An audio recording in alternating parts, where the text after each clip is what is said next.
Hello friends, आज हम बात करेंगे जो कि अपना घटक 3 है, जिसका नाम है अभ्यासक्रम, पाठ्यक्रम, पाठ्यपुस्तक और आशय विश्लेषण, हिंदी अध्ययन अध्यापन शास्त्र, जो कि पाठ्यक्रम S5 है, जिसका तीसरा घटक है, जिसके बारे में आज हम बात करेंगे।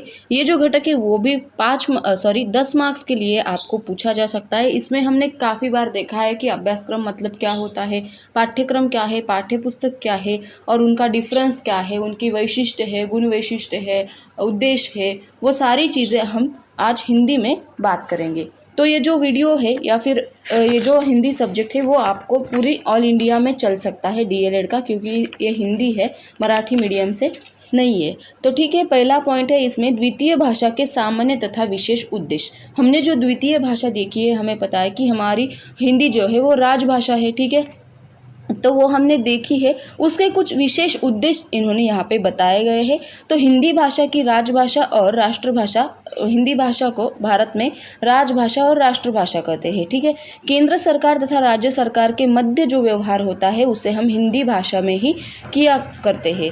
तो स्वतंत्र भारत की जो राजभाषा हिंदी होने के नाते सारे कारोबार हिंदी में होने चाहिए, न कि अंग्रेजी में, ठीक। तो हिंदी का स्थान जो है वो भारत के जनगण मतलब जन जन में जो है सम्मान और प्रतिष्ठा का बना हुआ है। सारे देशवासियों को के लिए जो हिंदी है वो अभिमान का विषय है। इसके लिए किए गए जो भी प्रयास है, ये एक ही प्रयास है कि द्वितीय भाषा के रूप में हिंदी का अध्यापन जो है वो उन राज्यों में किया जाए जहाँ की मातृभाषा हिंदी न होकर कोई और है, ठीक है। तो इस दृष्टि में महाराष्ट्र में हिंदी का अध्यापन द्वितीय भाषा के रूप में कक्षा 5वीं से 8वीं तक किया जाता है। द्वितीय भाषा का महत्व जो है वो तथा उद्देश्य जो है उनकी जानकारी छात्राध्यापकों को भली भांति होनी चाहिए। जो लास्ट में कहना यही है कि हिंदी जो है वो द्वितीय भाषा है, उसका सामान्य एवं विशिष्ट उद्देश्य जो है वो बताए गए हैं। तो उसमें पहला है, हिंदी में कई बातें बताई सुनाई गई है, वो सुनकर सही तरह से उसे ग्रहण करने की क्षमता विकसित करना। छात्र हिंदी में संभाषण कर सके इतनी जो क्षमताएं होती है वो विकसित करना। छात्र हिंदी में पठन तथा लेखन कर सके। पूछे गए जो प्रश्न के उत्तर सरल, शुद्ध तथा पूर्ण वाक्यों में देने की क्षमता छात्रों में निर्माण करना। लिखित एवं मुद्रित कक्षाएं जो होती है वो हिंदी को एक ही प्रवाह में पढ़ सके, इस योग्यता बनाना। छात्रों में जो हिंदी भाषा होती है उसके प्रति रुचि एवं प्रेम बढ़ाना। छात्र अध्यापक में अपने जो मन के विचार, कल्पनाएं, अनुभूतियाँ होती है और मनोभावनाएं जो होती है वो सरल शब्दों में हिंदी में प्रकट कर सके, इतना सक्षम बनाना है। आप खुद देखिए, जो प्रसंग होते हैं, घटनाएं होती है, उनका वर्णन हिंदी में कर सकते हैं। घरेलू पत्र ढांचा जो होते हैं उनके आधार पर कहानी लिखित आदि योग्यताएं प्राप्त करना। हिंदी साहित्य तथा साहित्यकारों का परिचय ज्ञात होना। राष्ट्र के स्तर पर अंग्रेजी भाषा का स्थान जो है वो हिंदी को मिल दिलाना। हिंदी कविताओं का समूह गान करने की जो प्रेरणा होती है वो देना। हिंदी व्याकरण के नियमों का ज्ञान करवाना। व्यावहारिक हिंदी तथा कार्यात्मक हिंदी से परिचित होना। मातृभाषा से हिंदी जो है वो अनुवाद करने का कौशल्य आत्मसात करना। हिंदी एकांकी में हिस्सा लेने की प्रेरणा देना। सस्वर एवं मौन पठन की क्षमताएं जो होती है वो विकसित करना, इत्यादि सारे वो है क्या है, वो सामान्य उद्देश्य है द्वितीय भाषा हिंदी के। इम्पोर्टेंट है, आपको पूछा जा सकता है। आगे का अपना पॉइंट जो है वो द्वितीय भाषा हिंदी के विशिष्ट उद्देश्य दिए गए हैं, वो भी इम्पोर्टेंट है। 3 या 4 मार्क्स को पूछा जा सकता है। हिंदी भारत की किसी एक प्रदेश की भाषा नहीं है। अंत हमें पता है कि वो सामान्य भाषा नहीं है। इस भाषा का विशेष महत्व है, यह किसी एक प्रदेश की नहीं है और न ही इस प्रकार किसी एक का उस पर अधिकार है। यह जो समूचे मतलब भारत की है, पूरे समाज की है, पूरे भारत की आवाज़ है हिंदी।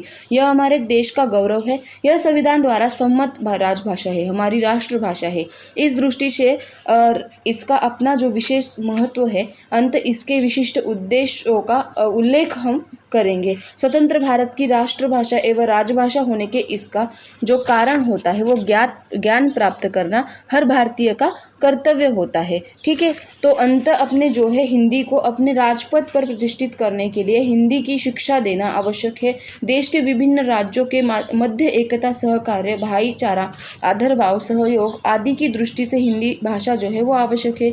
संपूर्ण भारत की जनता को एक सूत्र बनाने में हिंदी आवश्यक है। अखिल भारतीय स्तर पर जो संस्थाएं कार्यरत करती है और हिंदी शिक्षा संस्थाएं अपना कार्य हिंदी में करें, इसलिए हिंदी भाषा क्या है, आवश्यक है। इस प्रकार आगे भी कुछ दिया हुआ है उन्होंने, तो उसमें है हिंदी भाषा जो है वो भारत में लगभग सभी राज्यों में जो है हिंदी का माध्यम जो है वो बनाया गया है।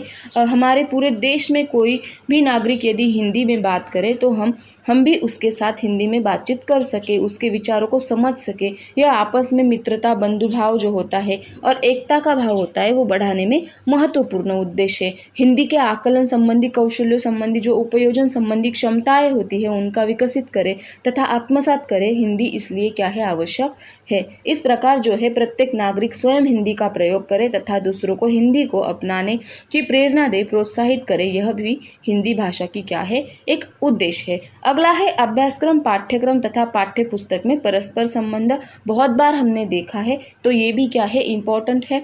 तो पहला देखेंगे हम अभ्यासक्रम। अभ्यासक्रम शब्द के लिए पाठ्यचर्या शब्द भी का प्रयोग, पाठ्यचर्या शब्दों का भी प्रयोग होता है। अभ्यासक्रम शब्द की व्युत्पत्ति संस्कृत भाषा से मानी जाती है। संस्कृत शब्द अभि प्लस अस इस अभ्यास शब्द से बना हुआ है, जिसका अर्थ अभ्यास करना होता है। संपूर्ण अभ्यासक्रम शब्द का अर्थ है अपना जो अभ्यास होता है वो करने के लिए तत्पर रहना। इसके अंग्रेजी में क्या कहते हैं, अंग्रेजी में करिकुलम कहते हैं। ठीक है, कुछ शिक्षा शास्त्रियों ने अभ्यासक्रम की कुछ परिभाषाएं बताई है, तो उसमें ब्रूबेकर के अनुसार है कि व्यक्तियों की किसी विशिष्ट परिस्थिति में मिलने वाली अनुभव अभ्यासक्रम कहते हैं। उसे मतलब व्यक्ति का कोई विशिष्ट ऐसी परिस्थिति हो, उसे जो मिलने वाला अनुभव होता है उसे हम अभ्यासक्रम कह सकते हैं। मनरो के अनुसार है कि अभ्यासक्रम में उन्हीं सभी अध्ययन अनुभवों का समावेश होता है जिनकी उपयोजना शिक्षा संस्थाओं द्वारा निर्धारित शैक्षणिक उद्देश्यों की पूर्ति के लिए किया जाता है। मुल्दियार आयोग के अनुसार अभ्यासक्रम का अर्थ पारंपरिक पद्धति के अनुसार केवल किताबी विषयों की पढ़ाई न करना है, अपितु पाठशाला, कक्षा के कमरा या फिर प्रयोगशाला, ग्रंथालय, कार्यशाला, खेल के मैदान आदि विविध क्रिया कलापों के द्वारा जो है उसका अभ्यास करना होता है।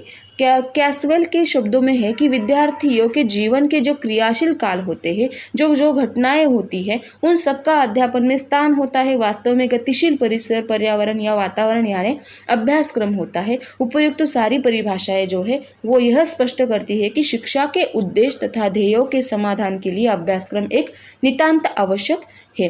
कुछ विद्वानों का मत है कि पाठशाला में मिलने वाले विविध अनुभव ही अभ्यासक्रम है। कुछ विद्वानों के अनुसार है पाठशाला के अतिरिक्त छात्रों को जो अनुभव घर या समाज में प्राप्त होते हैं वे भी अभ्यासक्रम है। अभ्यासक्रम के कारण छात्र तथा समाज दोनों की उन्नति क्या होती है, होती रहती है। छात्रों के चारों ओर वास्तव में जो भी वातावरण हो या पर्यावरण हो या आसपास का जो परिसर हो, जिसे हम अभ्यासक्रम कह सकते हैं। इस प्रकार अभ्यासक्रम या पाठचर्या से समानार्थी है।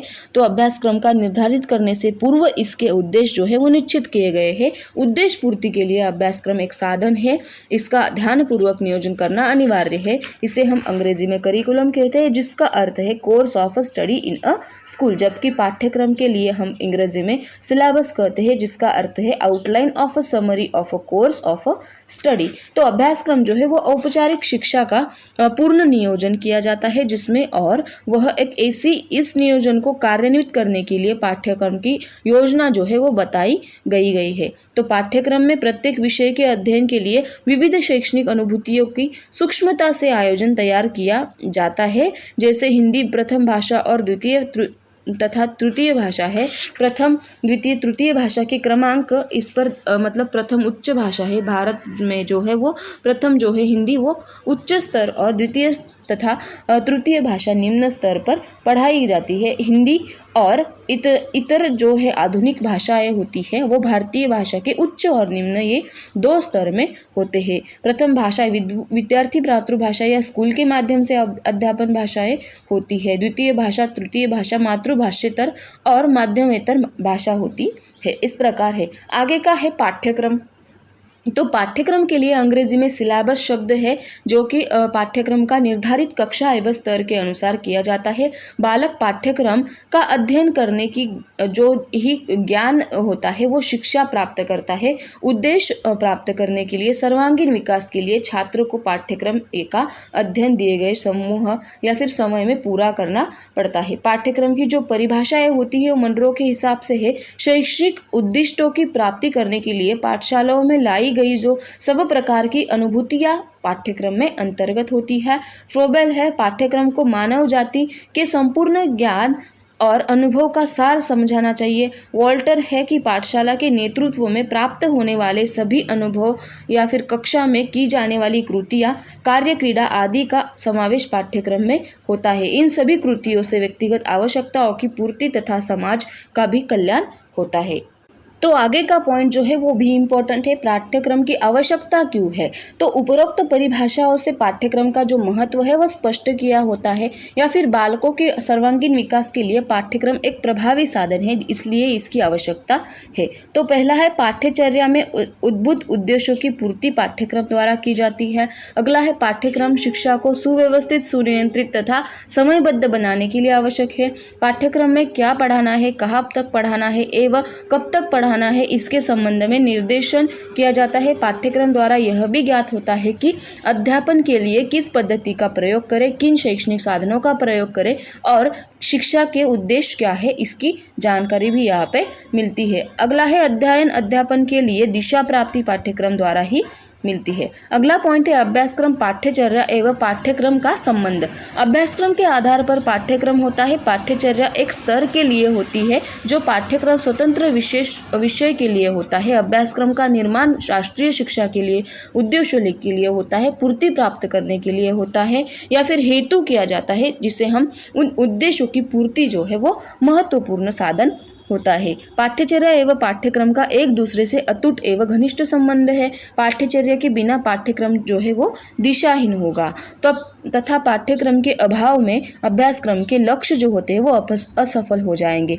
पाठ्यचर्या निर्मिति के तत्व आगे दिए गए हैं। तो पहला है उसमें भारत की प्राचीन संस्कृति का परिचय देना, नैतिक मूल्यों का विकास करना, अध्यापन प्रयुक्तियों के अनुसार अभ्यासक्रम की रचना करना। जो भी हमने प्रयुक्तियाँ देखी है, जिससे हमने देखा है कि ज्ञात से अज्ञात की और सरल से कठिन की और उस प्रयुक्तियों का इसमें जो है वो रचना करना, अधिकांश साहित्य विधाओं का परिचय देना। पाठ्यचर्या समयानुसार परिवर्तनशील होनी चाहिए। जिस प्रकार की पाठ्यचर्या के तत्व है उसी प्रकार आप पाठ्यक्रम जो है वो निर्मित के भी सिद्धांत या तत्व दिए गए हैं। तो उसमें पहला है भाषिक आवश्यकता अनुसार पाठ्यक्रम का निर्मिति हो, जैसे कि प्रथम भाषा हिंदी या द्वितीय तृतीय भाषा हिंदी के अनुसार होना चाहिए। छात्रों की रुचि, क्षमता एवं अभिरुचि के अनुसार पाठ्यक्रम बनाए जाए। पाठ्यक्रम पर्याप्त समय में पूरा होने वाला चाहिए, न अधिक विस्तृत न ही अधिक कम जो है वो होना चाहिए। ठीक है, आगे का जो पॉइंट है उसमें दिए गए हैं कि पाठ्यक्रम में विभिन्न घटकों का विभाजन सुसंगत होना चाहिए, जिसमें गद्य, पद्य या फिर व्याकरण और रचना होती है। शिक्षा के तत्वों का पालन होना चाहिए। पाठ्यक्रम अध्यापन सूत्रों के आधार पर होना चाहिए, जीवन से संबंधित होना चाहिए। पाठ्यक्रम में शारीरिक शिक्षा, खेल तथा विविध उपक्रमों का समावेश होना चाहिए। पाठ्यक्रम में गुणात्मक एवं संख्यात्मक मूल्यांकन होना चाहिए। पाठ्यक्रम में व्यावसायिक शिक्षा का महत्व होना चाहिए। पाठ्यक्रम की जो रचना होती है वो पद्धतियों का उपयोग उसमें किया जाना चाहिए, जैसे कि घटक हो, समकेंद्री, एक रेखीय पद्धति हो।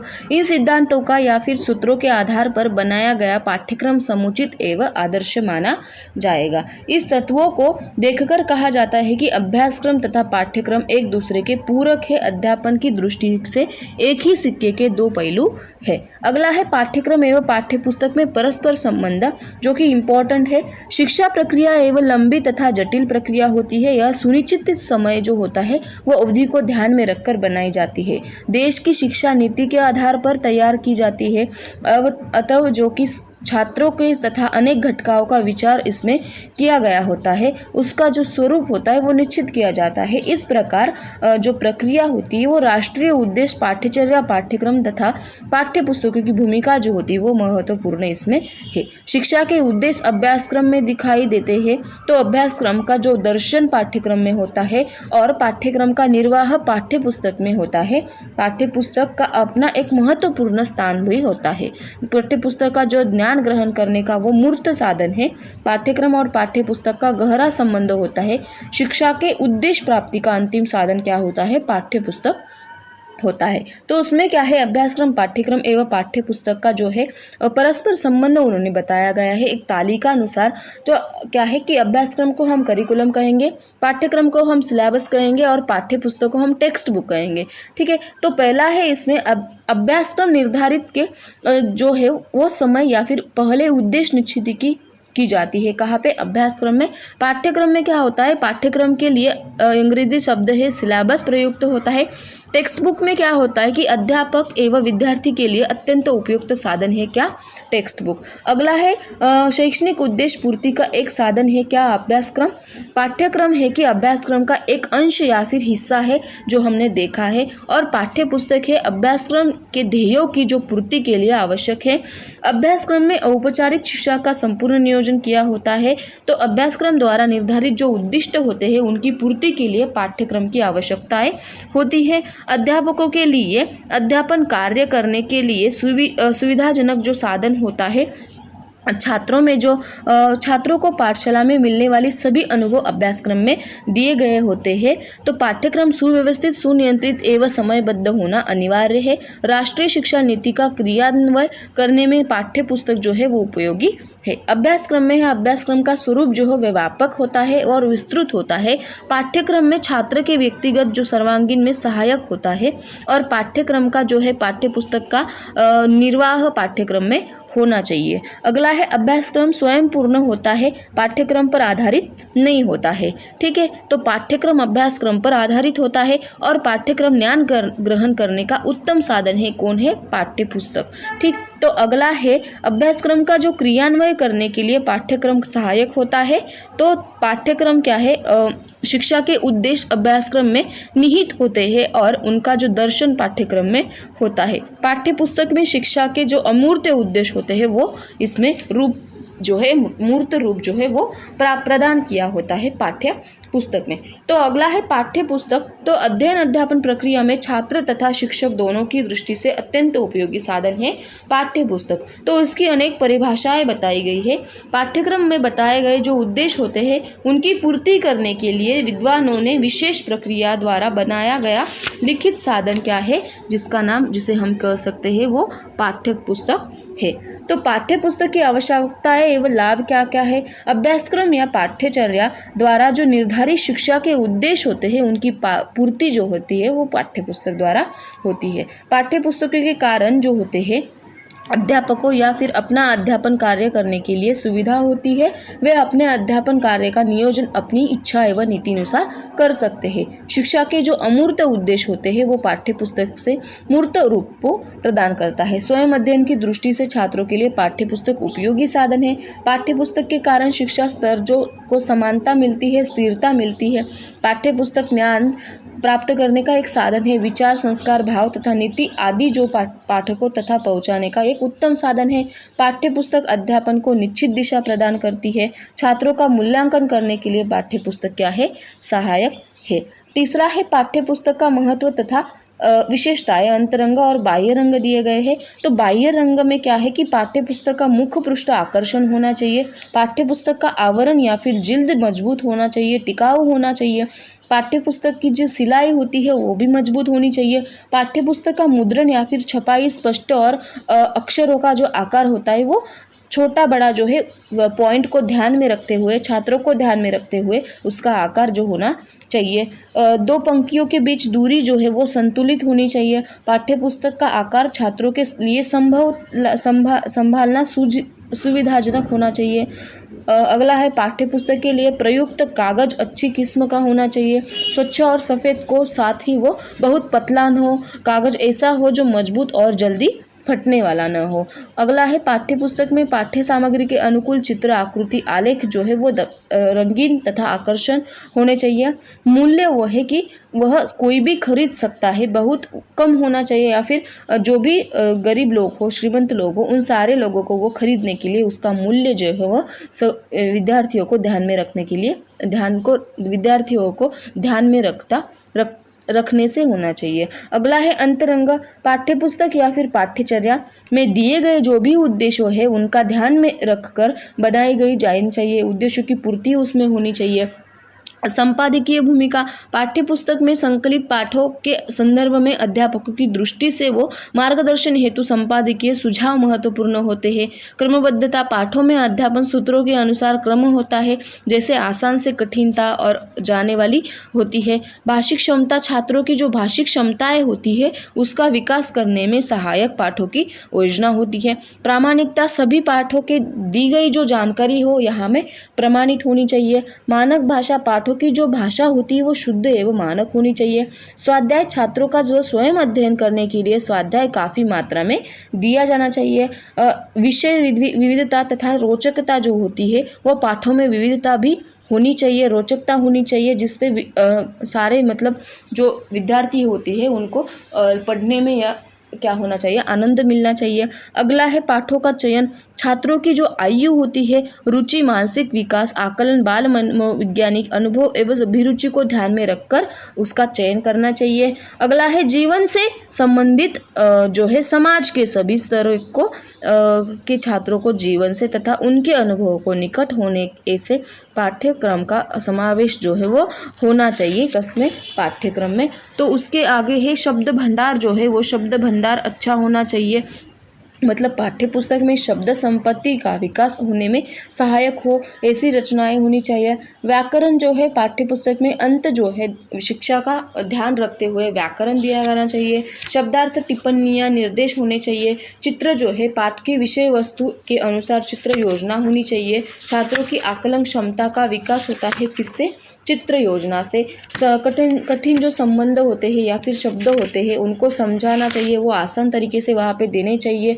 कविताओं का चयन, पाठ्यपुस्तक में गद्य के साथ साथ पद्य पाठों का भी समावेश होना चाहिए। कविताओं के भावों को छात्र ग्रहण कर सके, छात्रों को आनंदानुभूति जो है वो मिले तथा उनकी कल्पनाओं का विस्तार हो, सृजनशीलता का विकास हो, ऐसी कविताएं पाठ्यपुस्तक में होनी चाहिए। पाठ्यपुस्तक में गाभा विषय जो है वो जिसमें सामाजिक शास्त्र है, राजकीय तथा नैतिक मूल्यों पर आधारित होना चाहिए। पूरक अध्ययन जिसमें लेखक परिचय, कवि परिचय, अध्ययन पूरक वाचन की जो सूचनाएं होती है वो देनी चाहिए। अगला पॉइंट है पाठ्यपुस्तक का विश्लेषण, अंतरंग और बाह्य रंग। शिक्षा प्रक्रिया की जो होती है वो क्लिष्ट तथा जटिल प्रक्रिया होने के कारण इसका संबंध है वो प्रत्येक उस घटक से जुड़ा हुआ है जो शिक्षा से संबंधित है। शासन से लेकर विद्यार्थी तक अनेक घटक शिक्षा से जुड़े हुए हैं। शिक्षा प्रक्रिया में पाठ्यचर्या, पाठ्यक्रम, पाठ्यपुस्तक का घनिष्ठ संबंध है। ये तीनों एक दूसरे से जुड़े हुए हैं या फिर इसकी श्रृंखला है कि शिक्षा के उद्देश्य पाठ्यचर्या में समाहित है। पाठ्यचर्या समस्त प्राथमिक तथा माध्यमिक शिक्षा का विवरण प्रस्तुत करती है। उसके कुछ बाह्य रंग है, तो क्या है उसमें? पाठ्यपुस्तक का शीर्षक पूर्ण हिंदी में होना चाहिए। प्रथम अथवा द्वितीय भाषा की हिंदी का उल्लेख होना चाहिए। पाठ्यपुस्तक मंडल का नाम निर्देशन होना चाहिए। प्रकाशन, आवृत्ति एवं वर्ष 1 का उल्लेख होना चाहिए। पाठ्यपुस्तक प्रकाशन के लिए हिंदी भाषा समिति की नियुक्ति होनी चाहिए, सदस्य के नाम उसमें होने चाहिए। पाठ्यपुस्तक के मुख्य पृष्ठ के निर्माता तथा चित्रकार कौन है उनके नाम होने चाहिए। प्रकाशन का नाम होना चाहिए। टाइप, कागज का प्रकार जो है, पृष्ठ संख्या वो है, पुस्तक का आकार उसमें होना चाहिए। चित्र की विशेषताएं, मुख्य पृष्ठ, मल पृष्ठ, सिलाई जो है वो होनी चाहिए। अगला है अंतरंग। पाठों की जो तात्विक सामग्री होती है वो विध संबंध जो है वो दर्शाती है। उसमें क्या है? वर्णनात्मक पाठ होते हैं, व्यक्ति विशेष की जानकारी, जीवनी, कहानी, आत्मकथा, संवादात्मक पाठ, कविताएं उसमें होती है। भाषिक स्तर होता है, नवीन शब्दावली, स्वाध्याय, व्याकरण तथा व्याकरण पर आधारित प्रश्न दिए गए होने चाहिए। वाचन एवं लेखन कौशल्य विकास के लिए उपक्रम आदि होने चाहिए। अगला पॉइंट है कक्षा 5वीं से 8वीं तक पाठ्यपुस्तक का आशय विश्लेषण कक्षा 5वीं हिंदी सुलभ भारती में दिया गया हुआ है। तो हमें पता है कि 2009 का जो RT है उसके प्रारूप 2005 को ध्यान में रखते हुए राज्य की प्राथमिक शिक्षा पाठ्यचर्या जो है वो 2012 तक क्या है तैयार की गई हुई है। तो इसमें क्या होता है, इस पाठ्यचर्या पर आधारित हिंदी द्वितीय भाषा है। तो हिंदी सुलभ भारती 5वीं कक्षा पाठ्यपुस्तक महाराष्ट्र राज्य पाठ्यपुस्तक निर्मिति एवं अभ्यासक्रम संशोधन मंडल पुणे द्वारा प्रकाशित की गई है। इस पाठ्यपुस्तक के लिए हिंदी भाषा समिति का गठन किया गया है जिससे अध्यक्ष है डॉक्टर चंद्रशेखर कवड़े। ठीक, तो अगला उसमें है पाठों की तात्विक सामग्री। ये आपको टिप्पणी टिप्पणी लिखो, इसमें पूछा जा सकता है। तो वो क्या है, पाठ्य पुस्तक को दो भागों में बांटा गया है। पहली इकाई एवं दूसरी इकाई। इसकी सरल से कठिन की और इस अध्ययन की प्रयुक्ति का सूत्र के अनुसार रचना की गई है। पहली इकाई से पूर्व छात्रों के लिए आओ खेले तथा नंदनवन दो चरित्रवान तथा पूर्व ज्ञान पर आधारित दृश्य चित्र का इसमें वर्णन किया गया है, या फिर पहचानो और बताओ, आओ खेले, इस प्रकार जो है वो वर्ण यहाँ पे दिए गए है। अगली है पहली इकाई सुनो और गाओ के अंतर्गत बूंदे कविता जो है हरियाली में खुशहाली विचित्रण का वर्णन किया गया है। सुनो और दोहराओ कहानी है जिसका शीर्षक है योग्य चुनाव, अंतर बताओ। 4 है शीर्षक कश्मीरा में 2 चित्रों में अंतर क्या है वो बताया गया है। यह जो है वो पहचान हमारी भाग में 1 है, वर्णमाला का आधार पर जो है वो बताई गई है। तो आगे है उसके अध्ययन अनुभव के लिए इसका मूल्य उद्देश्य है वर्णमाला को सभी वर्णों में तथा मात्राओं में जो है उनकी चिन्हों का पहचान करना। पाठ्य 6 में है पेटूराम आदर्श वाचन जो है उसका दिया गया है। इसमें पाठ्य 7 में है बधाई कार्ड बनाना, करो और जानो। इस प्रकार जो है वो आत्मकथा उसमें मैं सड़क हूँ, या फिर व्यायाम का महत्व बताना, इस प्रकार पहली इकाई में दिया गया है। दूसरी इकाई में क्या है तो वो हम देखेंगे। तो दूसरी इकाई में जो पाठ 1 है उसमें है गांव और शहर चित्रवान वाचन के पाठ है। चित्र के आधार पर गांव और शहर में अंतर बताना, जीवन तथा वीरों का प्रमाण, जीवन मूल्य तथा देशभक्ति की कविताएं है, भाई बहन का प्रेम है, बीज और सपूत कहानियां है। इस तरह की जो है वो दूसरी इकाई में बताई गई है। पाठ 5 में रोबोट बताया गया है। पाठ 6 में जुड़े हम क्रमश है, अनुरेखन तथा अनुलेखन किए हैं। पाठ 7 में बोध तथा पाठ 8 में है उसका मतलब 7 में 2 पॉइंट है, उसमें बोध और व्याकरण। मुझे पहचानो, मुझे जानो। पाठों में विभिन्न आकारों के नाम तथा अनुवाद दिए गए हैं। राष्ट्रीय त्योहार पाठ से आज़ादी का महत्व बताया गया है। हम अलग रूप 1 है। इस प्रकार जो है वो इकाई 1 और 2 में बताई गई है। अगला पॉइंट है भाषिक स्तर। द्वितीय भाषा हिंदी के विकास की दृष्टि से पाठ्य पुस्तक की रचना की गई है। छात्र वर्णमाला की शिक्षा के साथ ही सरल तथा सहजता से गद्यांश और गद्य जो है वो पाठ और कविता वाचन की क्षमता प्राप्त करे, ऐसी कोशिश की गई है। आसान शब्द प्रयोग, लयात्मक तथा ध्वनात्मक जो शब्दों का परिचय होता है उनका उच्चारण छात्र सीखे, ऐसे पाठों एवं कविताओं का समावेश उन्होंने किया गया है। मानक भाषा का प्रयोग है उसमें वो किया गया है। तीसरा है पाठों का वर्गीकरण। इस पाठ्य पुस्तक में पाठों का वर्गीकरण निम्नलिखित प्रकार से किया गया है। उसमें क्या है, पहला है चित्रवाचन पाठ, आओ खेले, नंदनवन, हरियाली में खुशहाली, मुझे पहचानो, मुझे जानो और गांव शहर। दूसरे में है निरीक्षण पाठ, उसमें है कश्मीरा, निरीक्षण, चलो चले। तीसरे में है वर्णनात्मक पाठ, बाद में संवादात्मक पाठ, आत्मकथा पाठ, कहानी है, कविताएं है, उनमें बूंदे है, पेटूराम है, नीम है और जीवन है। इस प्रकार की जो है उन्होंने वहाँ पे दिए हैं। 8 में है जो कृतियुक्त पाठ है, जहाँ में बधाई कार्ड हो, करो और जानो, बचत, व्यायाम, रोबोट, इस प्रकार के उसमें पाठ जो है वो दिए हुए हैं। अगला है नवीन शब्दावली।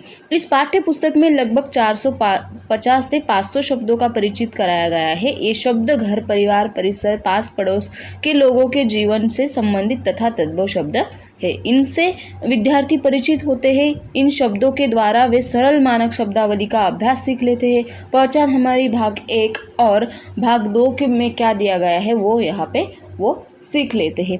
आगे है स्वाध्याय। प्रत्येक पाठ समाप्त होने पर नीचे स्वयं अध्ययन के लिए कुछ कृतियाँ दी गई है। प्रश्न में भी ये इसमें मतलब प्रश्नों में विविधता है। स्वाध्याय छात्रों को कृति करने की एवं स्वयं अध्ययन करने की जो प्रेरणा देता है, छात्रों के भाषिक कौशल्य का विकास करता है। कृतियों के प्रश्न यहाँ पे दिए गए हैं। तो कृतियाँ क्या क्या है, बिंदुओं को जोड़कर रंग भरो एवं पूरी वर्णमाला क्रम से बोलो। बधाई कार्ड बनाकर अपनी सखी मित्र को भेजिए। अनुलेखन करो और पढ़ो। अपनी दिनचर्या बनाओ और सुनाओ। चित्र पहचान कर सब्जियों के नाम जो है वो बताओ।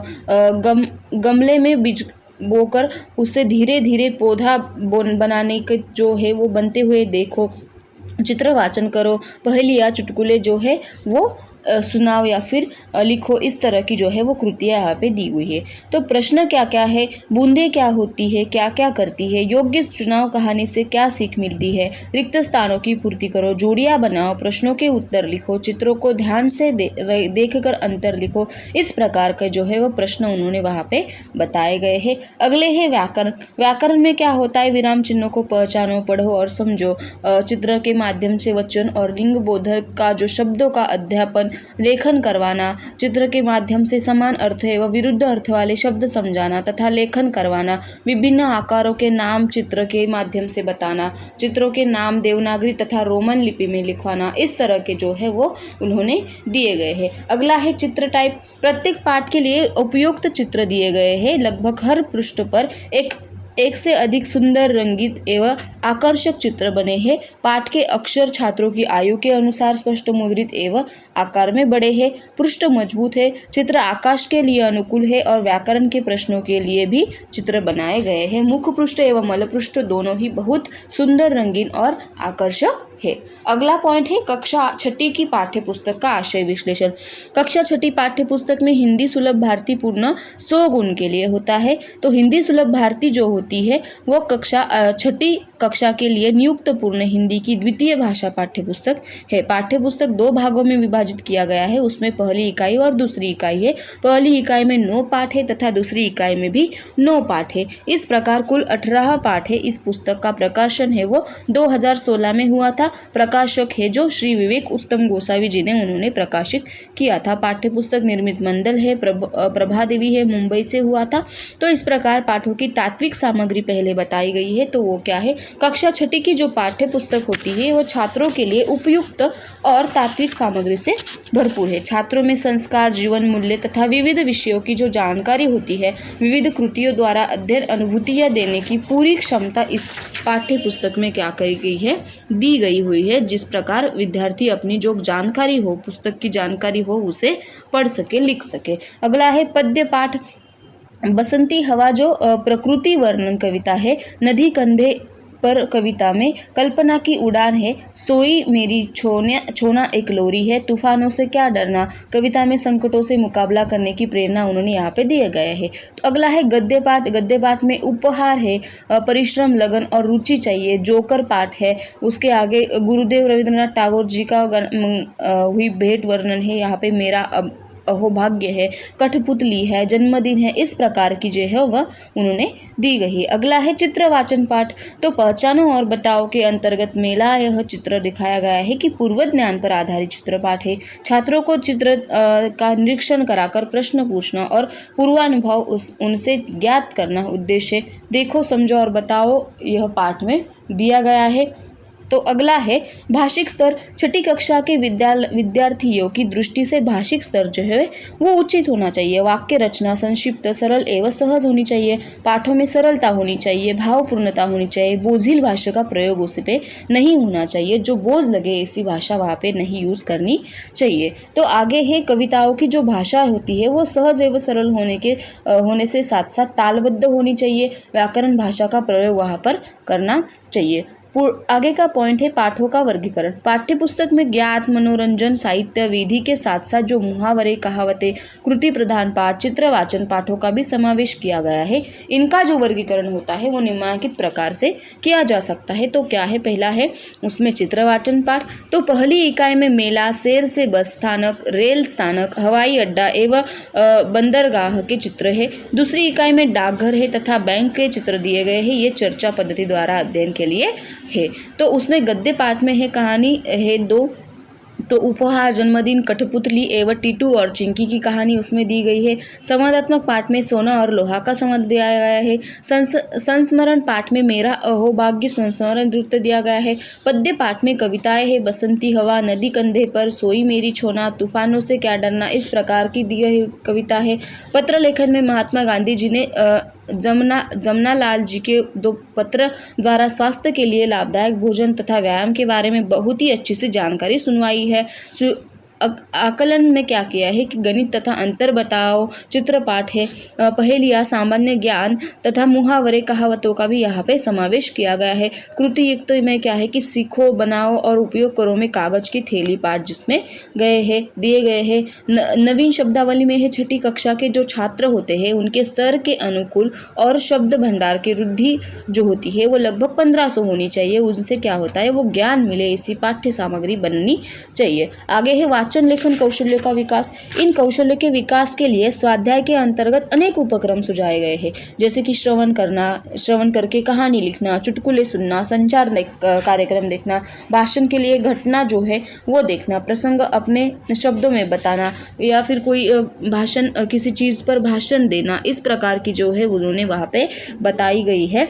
आगे है व्याकरण। स्वर व्यंजन विशेष वर्ण जो होते हैं, पंचमाक्षर जो होते हैं, 12 खड़ी हो उसका उचित प्रयोग यहाँ पे किया गया हो। लिंग वचन उपसर्ग प्रत्यय वाक्य भेद होता है वहाँ पे होता है। आगे है स्वाध्याय। प्रत्येक पाठ के अंत में स्वाध्याय के लिए प्रश्न पूछे गए हैं। प्रश्नों में विविधता साथ ही क्रिया कलाप जो होता है संधि प्रश्नों का भी समावेश यहाँ पे किया गया है, जिससे क्या होता है कि बच्चों में जो होती है स्वाध्याय से क्या होता है सृजनशील जो कृति होती है उनको वाव मिलता है। ठीक है, आगे है 7वीं कक्षा की पाठ्य पुस्तक का आशय इम्पोर्टेंट है, कोई भी एक आ सकता है। तो कक्षा 7वीं में क्या होता है कि जो है वो पहला तत्व है उसमें पाठों की तात्विक सामग्री छात्रों की दृष्टि से कक्षा 7वीं की पाठ्य पुस्तक में है उपयुक्त तात्विक सामग्री दी गई है, मूल्यों पर आधारित है, संस्कारों पर आधारित है, बीजारोपण उस पर किया गया है। पद्य पाठ में क्या है, पद्य पाठों में सावन कविता है, सावन महीने की वर्षा का वर्णन गया है, बड़ा सटीक और धन्यवात्मक जो शब्द होते हैं उनका वर्णन किया गया है, प्रकृति का सुंदर चित्रण जो है वो कवि ने किया गया है, मेरा गाँव है, खेत खलिहान फसल मिट्टी आम का पेड़ ग्वालिन, इस प्रकार की है उनका वर्णन प्यार से किया गया है। शहर जाने पर गांव में लौट कर न आ सकने की जो मजबूरी है वो दिखाई गई है। वर्ष गीत है, कितना आसान कितना मुश्किल, इस कविता में हर तरफ की सफलता और को पाना आसान नहीं होता और संघर्ष करना ही पड़ता है। इस प्रकार की जो जीवन में असली मजा और संघर्ष है तो इस प्रकार का जो है वो उन्होंने दिया गया है। चांद का गोता दिया है, कदम कदम बढ़ाए जा है, प्रारंभ कविता है, अमर निशानी है, इस प्रकार की उन्होंने वहाँ पे दिए हुए हैं। गद्य पाठ में क्या है, नाम हमारे सुन सुन कर बोलो, हिंदू ईसाई पारसी और इस्लाम धर्म के प्रमुख त्योहार का वर्णन किया है, मेरे अपने क्या है, पौत्री नंदिनी है, इस प्रकार की पाठों का उसमें क्या किया गया है, गद्य पाठों का समावेश उन्होंने वहाँ पे किया गया है। अंतरिक्ष का दो होता है, वहाँ का अंतरिक्ष मतलब क्या की संबंधी जानकारी दी है। भारत के अंतरिक्ष यात्री राकेश शर्मा की भी यहाँ पे जानकारी दी गई है ताकि छात्रों को बड़ा होकर कुछ महान बनने के लिए प्रेरणा मिले। पहली इकाई के त्योहार चित्रपाठ की तरह ही बाजार मेला और प्रदर्शन किए गए हैं। तुलनात्मक अध्ययन है, मेला चित्रपट में कृषि मेले का दृश्य दिया गया है, कृषि के लिए आवश्यक औजारों यंत्रों पेड़ पौधों फसलों एवं अनाजों का जो है चित्रण दिया है। संबोधन हमारे में सर्वनाम संकल्पना तथा सर्वनाम के भेद पढ़ना दिया गया है। गुनगुन कर बोल पाठ में व्यंजनों का सही उच्चारण सुनकर दोहराना एवं जो लेखन है वहाँ पे उद्देश्य जो है उनके बताए गए है। तो अगला है अंतर बताओ है, उसमें सच्चा साथी नीम होता है। चौथी इकाई में कार्य हमारे है, बुन बुन कर बोल, इस प्रकार का भूकंपात्मक कथा शैली में लिखाकर पाठ जो है वो उन्होंने दिए गए हैं। अगला है भाषिक स्तर। 7वीं कक्षा के छात्रों के स्तर के अनुसार ही भाषिक स्तर जो है वो वहाँ पे बताया गया है, जो उनकी मानसिक बौद्धिक और भावनिक दृष्टि से उचित और वाक्य रचना सरल होनी चाहिए, जटिल नहीं होनी चाहिए।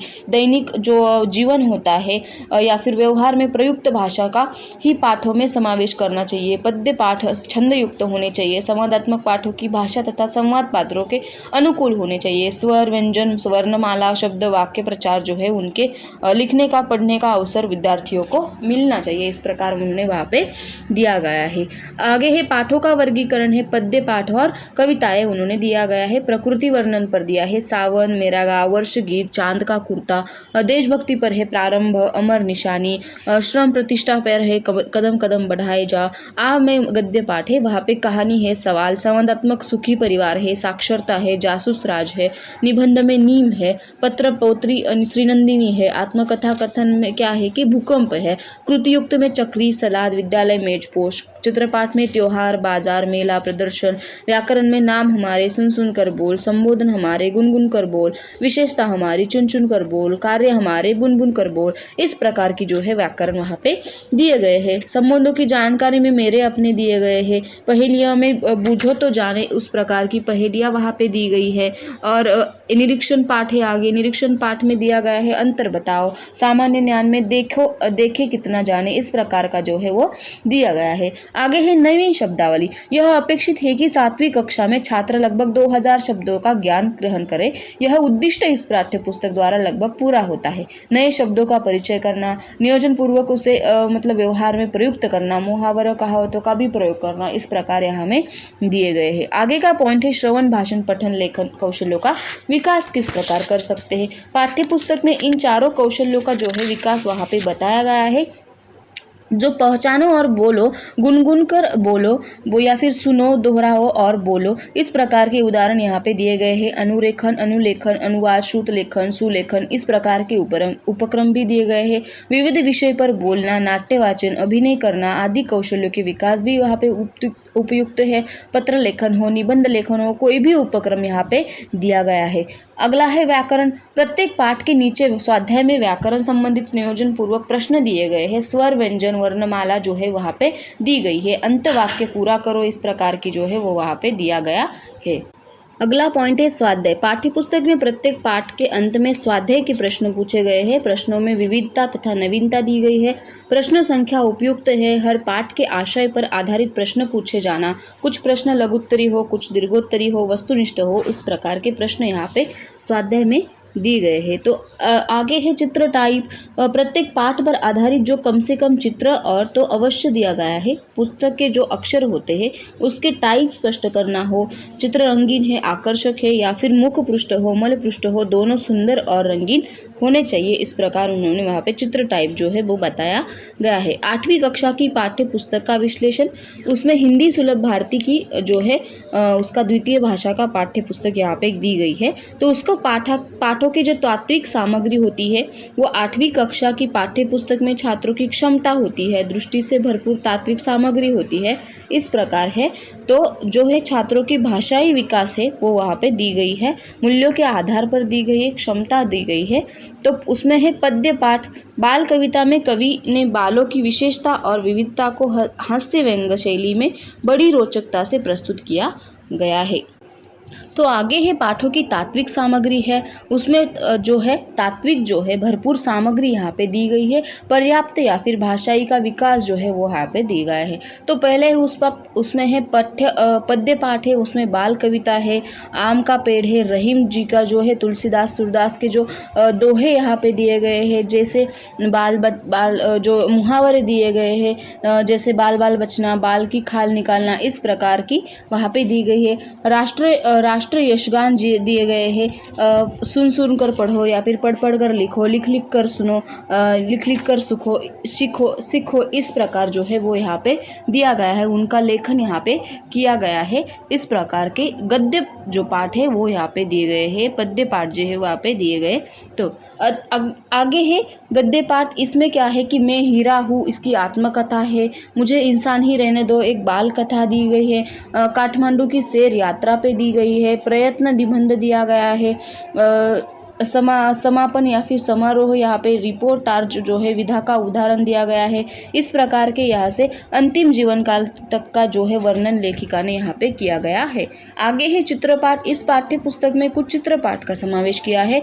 उसमें क्या है, विद्यालय है, छात्रों को विद्यालय का चित्र दिखाकर प्रश्न तथा चर्चा पद्धति से आदर्श विद्यालय की संकल्पना समझाना, जैसे कि न्यायालय हो, न्यायालय के चित्र जो है वो देखकर छात्रों को न्यायालय के कामकाज, महत्व, उपयोगिता जो है उनकी जानकारी देना, अस्पताल का चित्र दिखाकर उसकी जानकारी देना, पुलिस स्टेशन का चित्र दिखाकर उसके बारे में प्रश्न पूछना, उनका महत्व बताना, पुलिस की सहायता के लिए प्रेरित करना। अंतर बताओ, यह भी चित्र देखकर उन्होंने दो समान दिखने वाले चित्रों में ध्यान देकर क्या अंतर क्या है वो बताना, मेरे अपने हैं राष्ट्रीय एकात्मता पर आधारित यह है, पहचानो है चित्र देखकर फलों के नाम बताओ, सामान्य ज्ञान है देखे कितना जानते हो, पाठ द्वारा छात्रों को सामान्य ज्ञान बढ़ाने की प्रेरणा देना, कृतियुक्त पाठ है प्राकृतिक दृश्य हो, पानी आग के पास हो, मोबियस की पट्टी हो, इस प्रकार यहाँ पे दे जा सकते हैं। आगे है भाषिक स्तर है, पाठों का वर्गीकरण है, पद्य पाठ है, गद्य पाठ है, मुझे इंसान रहने दो, काठमांडू की यात्रा है, प्रयत्न है, इस प्रकार जो है वहाँ उसने यहाँ पे दिया गया है। पत्र लेखन में पृथ्वी है, एकांकी में ऐसे ऐसे, रेखा चित्र गौरा है, रिपोर्टाज में समापन का समारोह है। आगे चित्र पाठ दिए गए हैं, विद्यालय है, न्यायालय, अस्पताल, पुलिस स्टेशन, इस प्रकार दिए गए हैं। कृतियुक्त पाठ में प्राकृतिक दृश्य है, प्राणी आग के पास है, सामान्य पाठ में देखे कितना जानते हो, व्याकरण पाठ में वर्ण मात्र संयुक्त अक्षर जो है वो यहाँ पे दिए गए हैं। आगे है नवीन शब्दावली है, स्वाध्याय है, व्याकरण है, चित्र टाइप है। आगे का पॉइंट है आशय विश्लेषण। किसी विषय का पाठ्यक्रम तैयार करने के बाद पाठ्यक्रम के आधार पर पाठ्य वस्तु या आशय को पाठ्य पुस्तक में समाविष्ट किया जाता है। इसी आशय को हम अध्यापन छात्रों के समक्ष प्रस्तुत करते हैं। इस आशय को हम छात्रों के सामने प्रस्तुत करने के लिए अध्यापक उसका नियोजन करता है। इसे हम आशय प्रस्तुतिकरण कहते हैं। उनके प्रकार पढ़ते हैं। आशय विश्लेषण की प्रक्रिया क्या है, प्रथम हम देखेंगे। आशय विश्लेषण करते समय पहले उसका अध्यापन मुद्दों में वर्गीकरण करना चाहिए, जैसे कि आशय मुद्दे हो, उपमुद्दे हो, मुख्य संज्ञा, संबोध तत्व, उपपत्ति तथा विज्ञान। इस क्रम में आशय का विभाजन करना चाहिए। आशय विश्लेषण के चरण हो, सर्वप्रथम जिस आशय का विश्लेषण करना हो उसका प्रमुख घटक बताना चाहिए। प्रमुख घटक के साथ अन्य कौन से भी मुद्दे उसमें आए हैं वो निश्चित करना चाहिए। प्रत्येक मुद्दों के उपमुद्दे का क्रम जो है वो लगाना चाहिए। उद्देश्यों में संज्ञा, संबोध, नियम, चिन्ह जो है, उनकी कहावतें जो है उनका संबोध भी बताना चाहिए। एक तासिका में कितने मुद्दे सिखाए जा सकते हैं, इसका अनुमान क्या है वो बताना चाहिए। आशय विश्लेषण प्रक्रिया का प्रारंभ आशय से किया जाता है। छात्रों को किस प्रकार सरल पद्धति से अध्यापन किया जाना चाहिए, इस प्रकार के जो है वो वहाँ पे बताने चाहिए। आगे है आशय विश्लेषण संबंध कुछ जानकारी दी गई है, तो वो क्या क्या है, सूचनाएं दी गई है। किसी भी घटक का आशय जो है वो विश्लेषण करते समय उसमें संज्ञा, संबोध, सिद्धांत, प्रश्न संख्या हो, उद्देश्य हो या स्पष्टीकरण हो, उसका आशय सबसे पहले ध्यान में रखना चाहिए। छात्रों के जो बौद्धिक स्तर होते हैं उनका ध्यान रखना चाहिए। आशय के मुद्दे जो होते हैं उनका क्रम एवं प्राधान्य क्रम जो है उन पे ध्यान देना चाहिए। आवश्यकता अनुसार उसमें लचीलापन होना चाहिए। आशय विश्लेषण की प्रक्रिया घटक नियोजन, पाठ नियोजन एवं मूल्यमापन के साधनों पर निर्माण है या फिर प्रतियुक्त या फिर प्रयुक्त होनी चाहिए। आगे है आशय विश्लेषण से क्या क्या लाभ हमें मिलते हैं, वो लाभ हमें देखने हैं। तो पहला है अध्यापक के लिए पाठ्य वस्तु की जानकारी मिलना जरूरी होता है, अंततः इसके कारण उसे यह जानकारी मालूम होती है। दूसरा है छात्रों को आशय का आकलन होने में सहायता मिलती है। अध्यापन के लिए किन उद्देश्यों का आशय से कौन से अंश से प्राप्त किया जाता है उसका निश्चित यहाँ पे होता है। अध्ययन, अनुभूति और अध्यापन साधन निश्चित करने में आशय विश्लेषण सहायक होता है। छात्रों को मूल्यमापन करने के जो तरीके होते हैं वो निश्चित हो जाते हैं किससे, आशय विश्लेषण से। इस प्रकार उनकी जो है वो लाभ उन्होंने दिए गए हैं। तो इस प्रकार जो है अपना वो तीसरा चैप्टर था अभ्यासक्रम, पाठ्यक्रम, पाठ्य पुस्तक और आशय विश्लेषण जो है वो यहाँ पे खत्म हुआ है, समाप्त हुआ है। जो इम्पोर्टेंट क्वेश्चन है वो मैं आपको बताऊंगी, जरूर बताऊंगी। तो मिलते हैं फिर अगले वीडियो में। अगली वीडियो का या फिर अगली जो लास्ट चैप्टर है उसका नाम है आशय ज्ञान, साहित्य प्रकार एवं व्याकरण। वो भी 10 मार्क्स के लिए इम्पोर्टेंट है, इसलिए ज़रूरी है करना। तो इस प्रकार जो है हमारा वो सिलेबस लगभग ख़त्म हो गया है। तो नोट्स है वो नोट्स भी प्रिपेयर हो रहे हैं, वो भी आपको जल्द ही मिल जाएंगे। IMP क्वेश्चन भी मिल जाएंगे। और जो है हमारी सीरीज़ है मराठी व्याकरण की सीरीज़ जो है वो कल से स्टार्ट होगी। और कोई जैसे पॉइंट हो या फिर कोई पॉइंट समझ में नहीं आ रहा है या फिर मैथ का कोई दिक्कत हो, रीजनिंग हो, कुछ भी आप मुझे मतलब कमेंट कर सकते हो, कमेंट बॉक्स में पूछ सकते हो। जो भी आपको मतलब दिक्कत हो उस चीज़ को आप पूछ सकते हो, ठीक है। तो मिलते हैं फिर अगली वीडियो में। Bye bye, take care.